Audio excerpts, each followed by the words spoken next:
Good morning. हम लोग unit 5 पढ़ रहे हैं। पेपर ये है हमारा सेकंड बॉटनी का, है ना। अब इसमें हम लोग पैलियो बॉटनी पढ़ रहे हैं। दैट मीन्स फॉसिल्स के बारे में, प्लांट फॉसिल्स के बारे में हम जान रहे हैं। दैट इज प्लांट जो जीवाश्म है उसके बारे में हम लोग जान रहे हैं। मोस्टली हमें आज हम लोगों ने बहुत टाइप पढ़ चुके हैं, कौन से टाइम पे ये पाए जाता था उसके बारे में हम लोग जान चुके हैं। कितने टाइप के फॉसिल्स या फिर कितने टाइप के जीवाश्म है उसके बारे में जान चुके हैं। हमने ये भी जान चुके पढ़ चुके कि प्लांट फॉसिल्स कितने टाइप के हैं, है ना। फिर कैसे ये फॉसिलाइजेशन होता है, कैसे जीवाश्म बनते हैं, इसके बारे में हमें पता हो गया है। अब हम जो पढ़ेंगे कि ये जो हम फॉसिल्स का अध्ययन कर रहे, फॉसिल्स के स्टडी कर रहे, वो स्टडी करने के लिए हमें क्या-क्या टेक्निक या क्या-क्या प्रक्रिया होते हैं, उसके बारे में हमें आज पढ़ना है। तो मैंने जब आपको बोला था कि कोई एक जगह में अगर फॉसिल मिलते हैं तो क्या करना पड़ता है, पहले उस जगह को एक्सपीड करना पड़ता है। एक्सपीड मतलब उस जगह को अच्छी तरह से स्टडी या अध्ययन किया जाता है, ठीक है। और उसके बाद वो फॉसिल्स को बहुत केयर करके उसको कलेक्ट किया जाता है, ठीक है। उसके बाद फर्दर स्टडी किया जाता है, फर्दर अध्ययन किया जाता है। अब कैसे उस फॉसिल्स को स्टडी करे, कैसे उस जीवाश्म को स्टडी करे, वो ही है, वो जो टेक्निक है उसी के बारे में आज हम लोग पढ़ेंगे, ठीक है। फर्स्ट जो टेक्निक है ये बेसिकली बहुत उपयुक्त है, बहुत सुटेबल है। स्पेसिफिकली जो पेट्रिफाइड फॉसिल्स है, जो इसके बारे में आप लोग ऑलरेडी पढ़ चुके हो, उसको स्टडी करने के लिए। तो it is the most effective technique that can be used for the study of petrified fossils. Petrified fossils को अध्ययन करने के लिए ये जो ग्राउंड थिन सेक्शन प्रोसेस है, ये सबसे उपयुक्त होते हैं। ये जो पिक्चर्स देख रहे हो ये सारे फॉसिल्स है। ये फॉसिल्स को हमारे पास एक पत्थर के ऊपर ही वो फॉसिल्स रहेगा, है ना। उसको हम क्या करते हैं, मैं आपको बार बार बोलती हूँ कि हम उसका थीन सेक्शन, एक पतला इसका एक सेक्शन बनाते हैं, ठीक है। अब उसको कैसे बनाते हैं, उसको हम क्या करते हैं, हमारे पास एक एक क्या बोलूं, एक इंस्ट्रूमेंट होते हैं जिसको हम बोलते हैं कार्बोरंडम, ठीक है। उससे क्या होता है, उस स्पेसिमेन को हम कट करते हैं, ठीक है। और उसके वो जो कार्बोरेंडम है उसका एक साइज होता है, ये देखो लिखा हुआ है 300। इससे हम क्या करते हैं, वो सरफेस को हम सेक्शनिंग करते हैं। पर इस प्रोसेस का एक डिसएडवांटेज है। क्या होता है, हम थीन सेक्शन करना चाहते हैं और ये पतला एक सेक्शन करने के टाइम पे क्या होता है, ये हो सकता है कि मटेरियल बहुत सारे वेस्ट हो जाए, बर्बाद हो जाए, ठीक है। इसलिए हो सकता है कि कोई इंफॉर्मेशन इम्पोर्टेंट, हमारे पास एक इंफॉर्मेशन, एक ऑब्जर्वेशन हो सकता था, पर वो मटेरियल हमारे पास उसका थीन सेक्शन आया ही नहीं, ऐसा भी हो सकता है, ठीक है। नेक्स्ट जो है वो है, जब हमने देखा कि ये हो रहा है पर इसमें बहुत सारे मटेरियल वेस्ट हो जा रहा है, दैट मीन्स हम उस बहुत सारे मटेरियल को बर्बाद हो जा रहा है ना। तो दैट मीन्स तब हमने क्या किया, पील टेक्निक, पीलिंग आप समझ सकते हो, है ना। तो वो पील टेक्निक को हम लोगों ने अपनाया। ये मोस्टली जितने भी पेट्रिफाइड फॉसिल्स है, अगेन पेट्रिफाइड जो प्रोसेस है उसको स्टडी करने के लिए, उसके अध्ययन के लिए ये बहुत सुटेबल है, बहुत उपयुक्त है, ठीक है। मोस्टली क्या करते हैं, हमारा जो स्पेसिमेन है उसको पहले स्मूथ कर लेते हैं, मसृण कर लेते हैं। उसके बाद हम क्या करते हैं, उसमें उस जो मटेरियल है उसको हम hydrofluoric acid and hydrochloric acid, ये दोनों एसिड से ईस्ट करते हैं। ठीक है, ईस्ट करने के बाद हम क्या करते, धीरे धीरे, बहुत धीरे करना होता है कि जैसे मटेरियल हमारा खराब ना हो जाए। ठीक है, जो वाटर है, पानी है, उसको धीरे धीरे हम, वो जो हाइड्रोक्लोरिक एसिड था और हाइड्रोफ्लोरिक एसिड था, उसको हम क्या करते हैं, वॉश करते हैं, धो लेते हैं। क्यों? इसमें क्या होगा, इसमें जो होगा, हमारा जो एक्सेस जो एसिड है, ठीक है, वो एसिड हमारे सैंपल से चला जाएगा। फिर उसको हम सूख लेते हैं, एयर में ही सूख लेते हैं। उसके लिए हीट, बाहर से हम हीट ट्रीटमेंट नहीं करते। ठीक है, उसके बाद उसके ऊपर एक नाइट्रोसेल्युलस के एक पतला एक फिल्म लेते हैं, उसको उससे ढक लेते हैं उस मटेरियल को। ठीक है, इसको हम 6 घंटे तक रखते हैं। 6 घंटे रखने के बाद धीरे धीरे वो जो मटेरियल है उसको उठा लेते हैं। और इस उठाना ही है मतलब पील करना, पीलिंग आउट करना। ठीक है, और फिर उसको हम क्या करते हैं, स्लाइड के ऊपर हम उसको फिक्स कर देंगे। ठीक है, उसको स्लाइड के ऊपर रख देंगे, किसके हेल्प से, कनाडा बल्सम के हेल्प से। कनाडा बल्सम उस मटेरियल को स्लाइड के ऊपर रखने में हेल्प करते हैं। ठीक है, तो इस प्रोसेस को हम बोलते हैं पीलिंग। क्या बोलते हैं इस प्रोसेस को? पीलिंग बोलते हैं। इसके बाद ये जो कनाडा बल्सम में तो हमने रख दिया। ठीक है, इसके बाद उसको, उस छिलके को या फिर उस पील को हम क्या करेंगे, सील करेंगे कवर ग्लास के, उससे ऊपर एक कवर ग्लास रख देंगे। और उसके बाद हम माइक्रोस्कोप के नीचे जाके उसका स्टडी करेंगे, उसका अध्ययन करेंगे। ये प्रोसेस बहुत इफेक्टिव है। ठीक है, और इसमें ज्यादा खर्चा नहीं होता है, इट इज लेस एक्सपेंसिव, और it's a very rapid method. बहुत जल्दी हम ये कर सकते हैं। बस हमें थोड़ा प्रोसेस को धीरे धीरे करना पड़ेगा। फर्स्ट, ये जो पिक्चर है, ये पिक्चर में ही आप देख सकते हो, ये क्या था, मैंने पहले बोला था क्या करोगे, आपके पास मटेरियल है।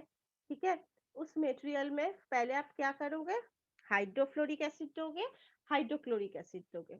इसके बाद उसको धीरे धीरे इसके ऊपर से रनिंग वाटर क्रॉस करोगे, ऐसे कि वो जम ना जाए। वो धीरे धीरे उसको तुम धो रहे हो। ठीक है, उसके ऊपर ये देखो, रेड कलर के हमने नाइट्रोसेल्युलस पेपर, ये समझाने के लिए रेड कलर किया गया है, नाइट्रोसेल्युलस पेपर रख दिया। ठीक है, यही आपका पील के तरह, दैट मीन्स छिलका जिसको बोलते हैं, है ना, इसके तरह काम करेंगे। ठीक है, अब इसको क्या करोगे, पहले सुखा लोगे, उसके बाद ही नाइट्रोसेल्युलस पेपर देना। ठीक है, उसके बाद क्या करोगे, इसको 6 घंटे तुम रखो। 6 घंटे के बाद साइड से इस पील को आप उठा लो, तो फिर नीचे जितने भी फॉसिल्स होंगे वो आपके ऊपर उसमें आ जाएंगे। ठीक है, अब इसको क्या है, उसमें सारे, ये जो है देखो, ये प्लांट मटेरियल था, ये वाला, रुको,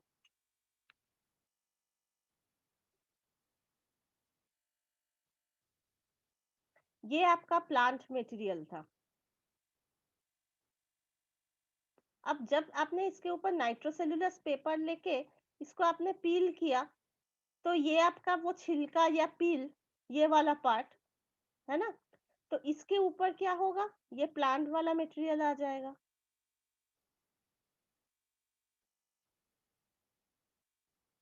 ठीक है, ये वाला। आप ये क्या करोगे, आपके पास स्लाइड्स होंगे, ये देखो धीरे धीरे कैसे पील पील को उठा रहा है। ये आपका रॉक था, वो पत्थर था जिसके ऊपर ये प्लांट मटेरियल जो आपका ये वाला है पार्ट है।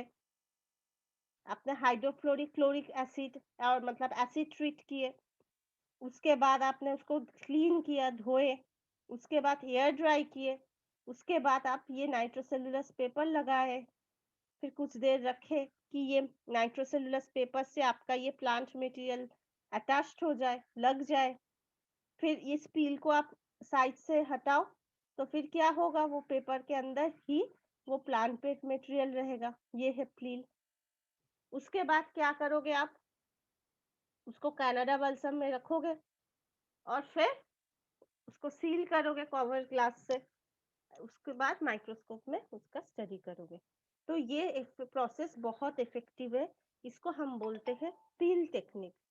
ठीक है, नेक्स्ट जो प्रोसेस है, ये देखो, ये देखो, ये सारे एक्चुअल पिक्चर है। ठीक है, ये देखो, पील करने के बाद ये है मटेरियल, प्लांट जो पौधे है उसके जो जीवाश्म है वो है, ये है, ये है, ये सारे है। तो ये जो मैंने प्रोसेस है, वो प्रोसेस को इधर एक डायग्राम में दिखाया गया है। ठीक है,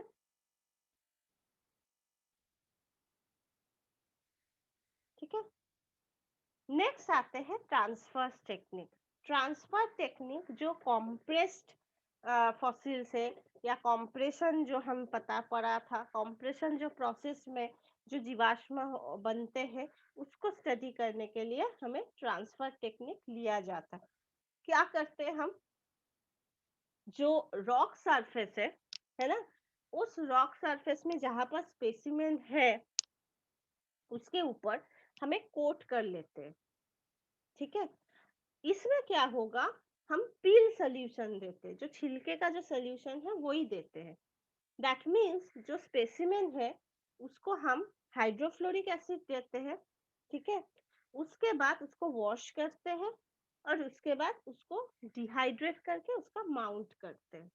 ठीक है, ये पीलिंग के जैसे ही ये है, पर ये हम क्या करते हैं, कॉम्प्रेस्ड जो फॉसिल्स है उसके साथ हम करते हैं। ठीक है, नेक्स्ट जो है,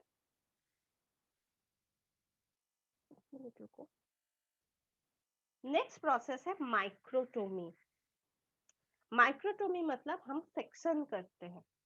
ये सारे माइक्रोटोमी में किया गया, प्रोसेस में किया गया, जो हमें पाया गया जो फॉसिल्स वो सारे हैं, प्लांट जो जीवाश्म है वो ये सारे हैं।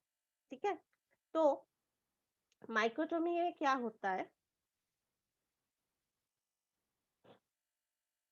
हम क्या करते हैं माइक्रोटोमी प्रोसेस में, हम सेक्शन करते हैं। ठीक है, माइक्रोटोमी एक माइक्रोटोम बोल के एक इंस्ट्रूमेंट होते हैं, उससे क्या होता है, हम उसको सेक्शनिंग करते हैं और सेक्शनिंग के बाद क्या होता है,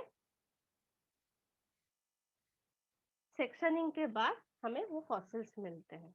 तो आप कैसे इसको सेक्शनिंग करेंगे, फर्स्ट सेक्शनिंग करने के लिए आपका जो मटेरियल है वो बहुत हार्ड होता है, बहुत सख्त होते हैं। तो उसको क्या करना पड़ेगा, पहले उसको नरम किया जा सकता है। First you have to soften the material, किसके साथ, hydrofluoric acid and potassium chlorate. ठीक है, ये दोनों हम इसमें देते हैं और उसके बाद क्या करते हैं, इक्वल अमाउंट में फिनॉल और 95% अल्कोहल मिक्स करके उसके मिक्सचर देते हैं। तो मैंने क्या बोला, फर्स्ट आपके पास मटेरियल है, ठीक है, उसमें आप क्या दोगे, फर्स्ट उसको हमें क्या करना पड़ेगा, we have to soften this material, and for this reason we will add hydrofluoric acid and potassium chloride, and then we will add a mixture of equal amounts of or equal parts of phenol and 95% alcohol। तो क्या करना है, हमारे पास एक sample है, हमारे पास वो जो स्पेसिमेन है, उस नमूना को हम क्या करेंगे, पहले हमें नरम करना पड़ेगा। ठीक है, इसलिए पहले हम उसमें hydrofluoric acid and potassium chlorate add करेंगे। ठीक है, पोटेशियम क्लोरेट देंगे कि वो हमारा जो सैंपल है, जो नमूना है, वो नरम हो जाए। उसके बाद हम इक्वल पार्ट में, मतलब समान समान लेंगे अमाउंट, फिनॉल और 95% अल्कोहल लेंगे। उसका जो एक मिश्रण होगा, उस मिश्रण को उसमें ऐड करेंगे। हो गया, इसके बाद what we will do, we will embed a paraffin over there। हम उसके ऊपर एक पैराफिन रख देंगे। पैराफिन रखने के बाद हमारे पास एक इंस्ट्रूमेंट होते हैं माइक्रोटोम, उस माइक्रोटोम से हम उसका सेक्शन करेंगे। बहुत सारे फॉसिल्स है जिसका वुड वुड जो है, उस वुड को हमें सेक्शन करना होता है। और इस वजह से क्या होगा, उसका जो सेल वॉल जो होते हैं, उस सेल वॉल को हमें अध्ययन करना चाहिए, होना करना पड़ता है। तो उस अध्ययन करने के लिए हमें क्या करना पड़ता है, हमें वो माइक्रोटोम से हम उसका सेक्शन कर लेते हैं। तो this technique is very useful for the study of fossils wood. ठीक है, and it's basically helps to study the cell wall structure of the wood, to be very particular. To very particular हमें उस structure को study करना पड़ता है। ठीक है, तो ये प्रोसेस है माइक्रोटोमी। तो क्या बोला, मैं फिर से बोल देती हूँ। फर्स्ट आपके पास एक सैंपल है, उसमें आप hydrofluoric acid potassium chloride add करो। उसके बाद इक्वल अमाउंट में फेनॉल लो और इक्वल अमाउंट में अल्कोहल लो 95%। अब इक्वल इक्वल मतलब अगर आप 10 ml फेनॉल ले रहे हो, आपको 10 ml ही 95% अल्कोहल बनाना मतलब देना पड़ेगा। ठीक है, फिर उसको मिक्स करके उस मिश्रण को आप डाल दो। उसके बाद उसके ऊपर पैराफिन रखो, फिर माइक्रोटोम में उसका सेक्शन करो। जब सेक्शन करोगे तो आपको ये वाला पिक्चर देखने को मिलेगा। ठीक है, नेक्स्ट जो प्रोसेस है वो है मैसेरेशन टेक्निक। क्या है मैसेरेशन टेक्निक? मोस्टली जो पिट है, कोल है, लिग्नाइट है, या फिर हमें कोई, मैंने लास्ट क्लास में आपको बताया था फॉसिल पोलन के बारे में, है ना। पराग जो है, विवाष्म जो पराग है या फिर कोई स्पोर्स है, ये सारे कौन से फॉसिल्स है, याद करो, मैंने बताया था ये था माइक्रो फॉसिल्स, है ना। तो वो सारे फॉसिल्स को अगर हमें स्टडी करना है, हमें अध्ययन करना है, या फिर हमें कोल को स्टडी करना है, तो ये यूज किया जाता है। ठीक है, इस प्रोसेस में क्या होते हैं, फर्स्ट हमारे पास जो सैंपल है उसको हम क्या करेंगे, हम एक हॉट डाइल्यूट नाइट्रिक एसिड उसमें देंगे और उसके साथ साथ पोटेशियम क्लोरेट देंगे। तो क्या है, potassium chlorate and dilute nitric acid हम स्पेसिमेन के साथ ट्रीट करेंगे। We will treat the specimen with hot dilute nitric acid and potassium chlorate. First हमारे पास जो नमूना है उसको हमने डाइल्यूट हॉट, गरम होना चाहिए, गरम नाइट्रिक एसिड जो डाइल्यूट होना चाहिए। ठीक है, उसके साथ पोटेशियम क्लोरेट को हम फर्स्ट देंगे सैंपल में। उसके बाद हम dilute solution of sodium hydroxide देंगे। ठीक है, तो फर्स्ट हम लोगों ने क्या दिया, फर्स्ट हमने हॉट डाइल्यूट नाइट्रिक एसिड दिया, पोटेशियम क्लोराइड दिया। उसके बाद हम क्या करेंगे, dilute solution of sodium hydroxide देंगे। ठीक है, इसके इस प्रोसेस में क्या होता है, जो प्लांट के जो मैट्रिक्स होते हैं, ठीक है, वो धीरे धीरे टूटते रहते हैं, वो धीरे धीरे उसका ब्रेक डाउन होना शुरू हो जाते हैं। और फिर क्या होता है, वो जो प्लांट फ्रैगमेंट्स है, वो फ्रैगमेंट्स क्या होता है, उससे निकल आते हैं। फिर आप उसको वाटर से वॉश कर लो, क्योंकि वो मैट्रिक्स से वो अलग होना जाते हैं, हो जाते हैं। फिर उस फ्रैगमेंट्स को आप लो, कलेक्ट करो, ग्लास स्लाइड्स के ऊपर उसको माउंट करो, उसके ऊपर रखो और फिर उसको स्टडी करो। ठीक है, तो ये प्रोसेस बहुत इफेक्टिव है। मोस्टली अगर हमें कोई माइक्रोफॉसिल्स को स्टडी करना होता है तो हम इस प्रोसेस में करते हैं। ठीक है, नेक्स्ट जो प्रोसेस है, एक मिनट, नेक्स्ट जो प्रोसेस है वो है एक्सरे रेडियोग्राफी। एक्सरे रेडियोग्राफी जो प्रोसेस है, इसमें क्या होता है, देखो हम लोग पील कर रहे या फिर माइक्रोटोमी कर रहे, इसमें क्या होता है, हम बहुत हार्श ट्रीटमेंट, एसिड ट्रीटमेंट देते हैं, है ना। तो एसिड, इतने एसिड देने में हो सकता है कि हमारे जो जीवाश्म है वो, उसमें कोई क्षति हो जाए। ठीक है, वो डैमेज हो जाए, because our fossils can be damaged due to hard harsh acid treatment in the process of peeling, microtome, या फिर आप अगर ग्राउंड सेक्शन करो उसमें भी हो सकता है। तो इस वजह से हम क्या करते हैं, हम एक्सरे रेडियोग्राफी का भी हेल्प ले सकते हैं। इससे मोस्टली हमारा जो कोल बॉल, याद करो कोल बॉल भी पढ़ाए हैं, तो वो जो कोल बॉल है, उस कोल बॉल में जो कैल्सिफाइड सीड्स हमें मिलते हैं, उसके स्टडी करने के लिए, उसके जो अध्ययन करने के लिए ये बहुत इम्पोर्टेंट है। तो हम क्या करेंगे, आपके पास वो एक स्पेसिमेन होगा, आप उसका फोटो ले लो, उसका फोटोग्राफ लोगे, किससे, एक्सरे से, ठीक है, और उसके बाद उसको रिकॉर्ड करो, ठीक है, रिकॉर्ड करके फिर आपको स्टडी करना पड़ेगा, आपके पास जो पिक्चर होगा उसको इंटरप्रेट करना पड़ेगा। ये एक्चुअली एक्सरे रेडियोग्राफी में ये फॉसिल्स का पिक्चर आते हैं, ठीक है। इसके बाद आपको इसको एनालाइज करके करना पड़ेगा। जैसे ये वाला पिक्चर देखो, ये एक्सरे में ऐसे पिक्चर आया था, ठीक है, वो एक्चुअल में ये है, ये आया था, ये है, ये आया था, ये है। तो ये आपको उसके बाद फोटो खींचने के बाद आपको वो वाला काम आपको करना पड़ेगा, आपको उसको अरेंज करना पड़ेगा। क्यों, उसके जो शैडो पार्ट है और जो आपके पास जो वो पिक्चर आया है, उससे बाद उसको कंस्ट्रक्ट करना पड़ेगा।